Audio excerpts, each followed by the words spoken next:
Let's talk about the biggest threat to your contracting business, your service-based business, land management business, service-based businesses in general. And it's not a recession. It's definitely not the economy, and it's not even your competitors. The biggest threat that is currently facing your blue-collar business right now is the referral trap. Only relying on referrals and word of mouth to fuel your business.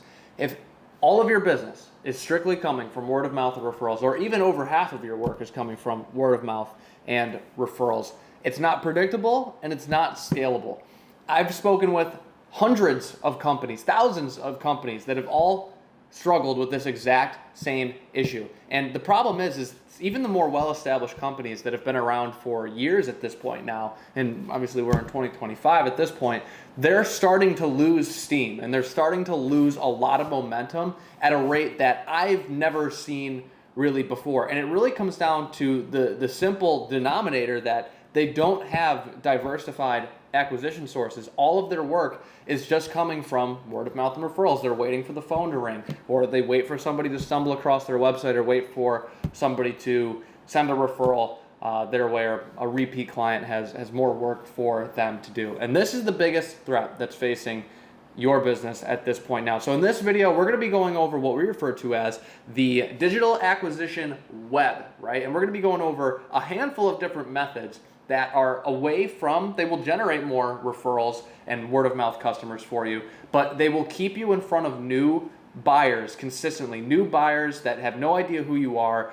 They've never been exposed to your business or your brand. They might not know who you are at all. You have to be able to get in touch with that group of people and be able to convert that group of people into deals. That's where success and real growth is going to be seriously stimulated within your business. So in this video, we're going to be going over our favorite acquisition sources and the way that you should look about a digital web or net that should be structured around your business. So that way you're never worried about, or you're never guessing when the next job is going to come in. We could be in a recession. We could be in a new golden age. It doesn't matter what the case is. You're never going to have to struggle for work ever, because you're going to be diversified on where it's coming from. So if you were to compare the guy who's got all the acquisition sources built out for himself and the digital acquisition web built around his business to the guy who is just relying on word of mouth and referrals, you're going to see a clear difference and clear growth in the one that's utilizing acquisition sources correctly. So without further ado, let's dive in. My name is Brady Carlson, and I'm the co-founder of Dirt to Dollars, and we build marketing and acquisition systems for blue-collar businesses all over the United States. So basically, the ideas I'm going to be sharing with you in this video and the strategies I'm going to be sharing with you are all strategies that we have seen work very, very well for our clients and the businesses that do utilize them. We've worked with hundreds of different businesses at this point, so we've been able to battle test so many of these strategies. So everything that I do go over here with you today, I'm not saying it's guaranteed to work for you, but it's definitely going to give you a better shot at getting to where you want to go. So let's dive in. Think about the web as like a net that's designed to catch overflow traffic from like all of your acquisition sources, right? So I guess we'll start with the first one. The first acquisition source, the first arm of this web, where we see a lot of people gravitate to when they're stepping away from just relying on word of mouth and referrals, is meta ads. So Facebook and Instagram. We always see, like, that's typically where we'll end up pushing a lot of people as well, if nothing else has been established in the business. If there's no stream, there's no volume coming in from Meta, that's probably where we're going to start first and tap them in to that new group, that colder audience, to get that push of volume in the beginning, right? So a few common things that we see, a few common mistakes that we see when people do go to Facebook and Instagram is that they're boosting posts. Don't boost posts. You have no control over where your ad dollars are going and where you can place it. So it's basically like a shot in the dark.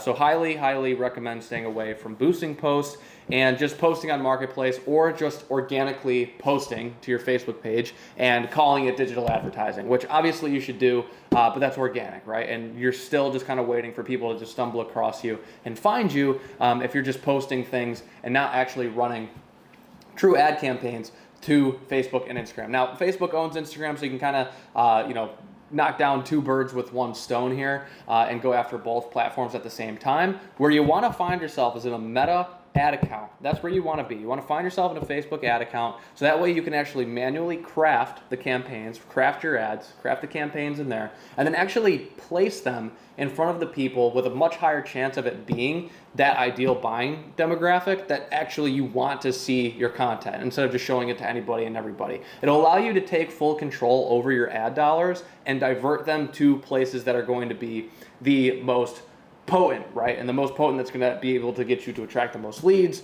or more importantly, the right type of lead. So when it comes to the ad spend portion of things too, and this is going to apply to really any type of paid ads, whether it's on Facebook and Instagram, Meta, Google, TikTok, YouTube, you want to look at ad spend the exact same way. Don't look at it as an expense. It's a tool. It's a leverage tool. It's an investment, right? So the way that you want to look at it is like this. Your ad spend is going to be the fuel for the vehicle, right? And your vehicle is going to be the campaigns that are running. In this case, we're talking about Facebook and Instagram. The campaigns that you have set up there and are diverting to those two platforms. Your ad spend is going to be the fuel that will determine how far those vehicles are able to get on a daily basis, right? Daily, weekly, monthly basis. It's going to determine a handful of things. It's going to determine how many people you can show the ads to on a daily basis, how many leads you get, how many appointments you book, how many bids you're able to get out, and ultimately how many deals you're able to close, right? Because when it's all said and done, you want to know exactly what your cost per acquisition is. Like, how much are you actually having to spend in ad spend to acquire one job, one project, whatever it is, close one deal. And then you want to look at your ROAS, right? You want to look at your return on ad spend, where you take like that total like cash collected number, and what did you put in? Did you have to spend $1,000 to acquire one job that paid $10K? If you spent $1,000 to acquire a $10,000 job, that would be a 10x return on your investment and a 10x return on your ad spend. That's not typical. It's completely hypothetical. That was just purely an example, so you can kind of understand where I'm going with this, and I'm able to articulate myself a little bit better and get that point across, because it's very, very important to track all of those metrics from point A to point Z, I guess. So from what your actual cost per lead is, what your cost per appointment is, what your cost per bid is, and then understanding what your close rate is, and then knowing what your cost per acquisition is, right? We have clients that we work with, and some of them have like a ridiculous cost per acquisition. Like, they'll spend $500 and they'll get a $10,000 job back or something. Or some will spend like a lot more. We have some that'll spend like $5,000, but then they'll get like a $50,000 job back in return, right? Or again, just examples so you can kind of understand like what to look for here. Is you want to know, like, okay, how much did I spend to acquire that job? How much new cash, how much revenue did that job push into the business? So then you can calculate and figure out what your return on ad spend is, right? Because once you know, and we'll go back to our hypothetical example, if you spend $1,000 to acquire a $10,000 job, and you can do that maybe a couple of times, and you get a little bit, there's some consistency there, and it's not just like a one-off, and you have more data to kind of back that up. All you have to do is just spend, like, it's basically like spend $1,000, like get that job back, like get X amount back in return. That's kind of the name of the game. That's kind of how you want to look at scaling ad campaigns in the first place. So if you know, okay, I have to spend, or I'm spending $1,000 to get one job back, right? The faster that you then spend $1,000, the faster then you're going to get that job back in return, right? So that's kind of how you want to look at it, kind of how you want to measure it. But that Meta is just one arm of the web, right? So let's go to different areas of the web. We'll go over to Google, right? What we consider to be kind of like a staple and kind of like the anchor in like the middle of the web is going to be a website, a good SEO optimized website that's going to really be there and act as an anchor to catch overflow traffic from the rest of your paid ad campaign. So from Facebook and Instagram, from Google ads, from TikTok ads, YouTube ads, really doesn't matter. If you do like a database reactivation or something of the sorts there, you have a good website in place. So for example, you're running Meta ads and somebody sees your ad. Somebody sees your ad on Facebook and they don't decide to opt in right there into the ad and fill out the form or whatever it is and opt in through your sales process there.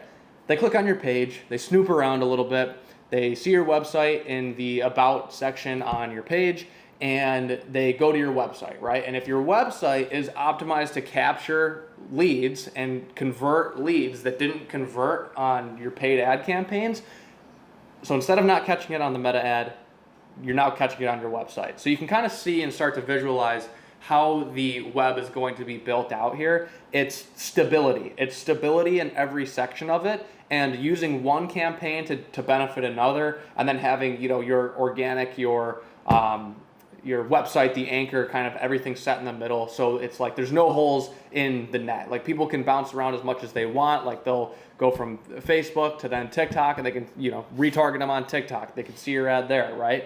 But you want to have, you know, like I said, like a good foundation in the middle of it, which in most cases is just going to be a good SEO optimized website. If you think your business is in a place now where you're ready to scale, you're ready to put things into hyperdrive, even though we might be on the verge of the slow season, we don't believe in slow seasons around here. We believe in predictability and scalability. And if there was no work or no jobs to be had during the winter, well then, I guess I don't even know if we would be in business at this point, but we're still here, and our clients seem to be thriving in the winter. So if you think your business is in that place now where you're ready to take things to the next level, encourage you to check us out. Check us out and see what we do. There's a link down in the bio if you're interested in booking a call with us and seeing if we can even help your business out in the first place. Everything that we do is extremely custom to the businesses that we work with.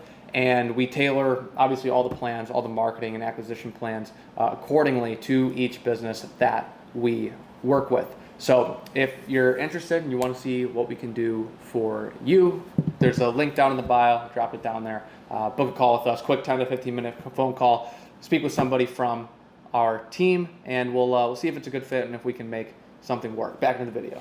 Then there's actually running SEO campaigns on Google in general, right?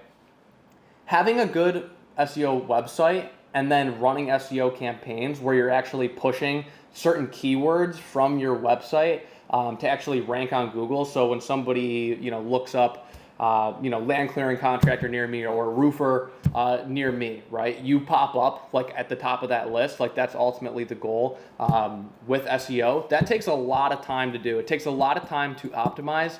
In most cases, like even for our own business, just for example, way back when we started running SEO campaigns and pushing SEO campaigns for our website and our Google presence, it probably took us a good 6 months, 7 months before we started to see the fruit of our labor there in the beginning. So it is a longer turnaround period, but that's like a very good, like that's a good long-term investment.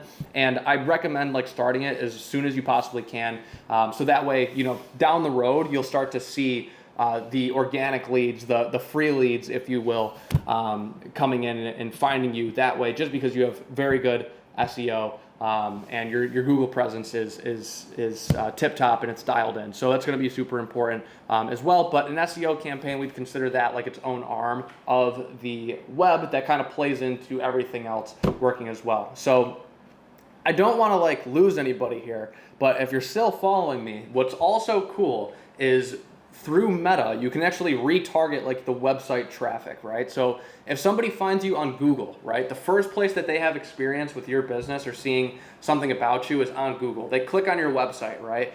They don't opt in, they click off, whatever. You can use the Meta campaigns to retarget website traffic. So when that person then opens up Instagram or Facebook or whatever it is, whatever paid platform, if it's YouTube or TikTok, then they're getting hit with your ads, and then they're getting hit with your ads there, and then maybe they'll opt in there, right? Again, like that's kind of how like the net is like patched up like in all areas. So every, you know, source of potential acquisition complements itself, right? That's super important, and when done right, you're gonna have like a super, super strong system. And again, I want to put a lot of emphasis on this here. People are talking to us about slow seasons, and you know, oh, it's just the way it is at this time of year.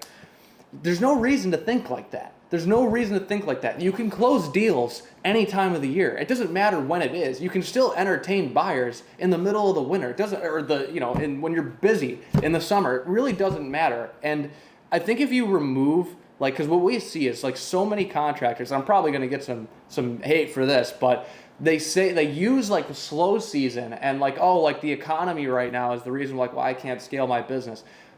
it's normally not the reason that you can't scale your business, right? We literally have seen businesses thrive in the worst, external macro conditions that you could ever imagine, right? And it's because they have the systems built out and the acquisition sources diversified in their business, so they don't have to guess. They don't have to wonder when their phone is going to ring again. They don't have to wonder when somebody's going to stumble across their website and just happen to opt in. They don't have to wait for a client that they did work for, 2 years ago to refer their neighbor. Like, it's not like unpredictable, like at all. Like, their chances of getting a lead to come in through some acquisition source, right? So we've talked about Facebook, website in the middle, running SEO campaigns for the long term, you could run YouTube ads, you could run TikTok ads. Another big one is once you've accumulated a huge pool of leads, names, phone numbers, emails, from all of these different sources, you can run massive database reactivation campaigns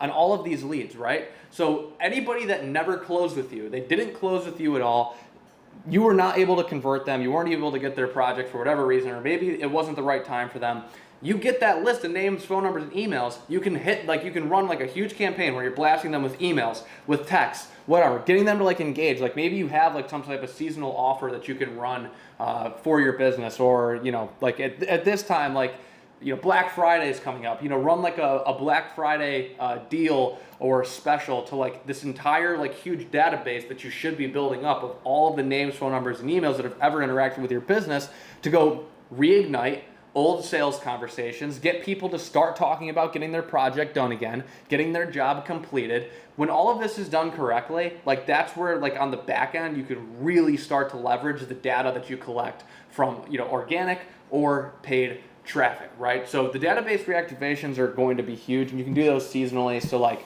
I mentioned, Black Friday is coming up, Christmas is coming up, New Year's is coming up. You could do July 4th, Labor Day, Memorial Day. There's so many different occasions that you could, run a database reactivation around. Or, the beautiful thing is you could just do one randomly, out of the blue, in the middle of April or something, or it doesn't really matter, the end of March, or it doesn't matter when you actually do it. The point is to just get the messaging across to hopefully hundreds, if not thousands or tens of thousands of leads and people that never worked with were not able to close them, they didn't convert for one reason or another, and just reigniting that sales conversation with them again, reigniting that conversation about them wanting to get their project done, right? Keeping your business at the front of their mind consistently, right? And with good back-end marketing systems, you'll be able to do that with good CRM management, running database reactivation campaigns like I just mentioned to leads that may have gone cold or may have felt like duds when they first came in, and then all of a sudden, turn into extremely hot leads just because you're running reactivation campaigns on those prospects, right? So I hope all of this is making sense to the people that maybe haven't really thought about it like this before. I hope the analogy makes sense, but it's really, really important to do, and this is how you're going to actually future-proof your business. Like I said, a lot of these businesses, newer and older, that we see and that we talk to that are just relying on word of mouth and referrals, it's a slowly bleeding process. It's a slow bleed, and it's tough to see because we've had people that have opted in with us before and inquired with us before, and they didn't make that change. If they weren't comfortable with making that change to even add one of those acquisition sources to their business to start to diversify where the work's coming from, and it's we run our own database reactivation campaign, or maybe they reach out of the blue, or we reach out of the blue to just check in, whatever it is, and they've digressed. Or, what's obviously that's, the worst is when you've spoken to somebody and they were a little bit uncomfortable with making a decision, making a change, which it's okay to feel like that, and all of a sudden, now they're digressing and their business is shrinking, and you can see that slow bleed playing out, or, nothing's changed at all, which if you're comfortable with nothing changing at all and wanting things to just be stagnant, because that's a conversation that you got to have with yourself, right? But you got to be willing to make the change, because a lot of implementing a lot of these things, it's not going to be very comfortable to do. It might be new, might seem a little scary to you. There's a lot of a lot of things that could come up in your mind. Oh, like what if it doesn't work? Too many people have already proven it to work in the past for you to not try it. So I'd say the risk to reward is pretty favorable, right? But these businesses that we are seeing implement and building out a web correctly, they're thriving. They're thriving, and they're not worried about where the next job and the next project is coming from. So I feel like there's a lot. I don't want to drag this video out too long, but there's a lot that we could talk about here. I'm probably going to end up making a follow-up to this at some point. But yeah, there's a lot to get into here. We're really just kind of scratching the surface on the infrastructure of like what the business should actually look like, what acquiring new clients should actually look like, instead of it just coming from word of mouth and referrals, which is the referral trap, which is where you do not want to be. So appreciate you watching this whole video. We'll be coming out with more. Like I said, I'll be coming out with a part 2 to this. Definitely going to be making a follow-up to this video because there's just so much to cover here, and it's very, very important topic. If you enjoyed, hit that like button, hit the subscribe button down below. Any questions, any comments, drop them down below, and I'll be getting back to all of you. But see you guys in the next one.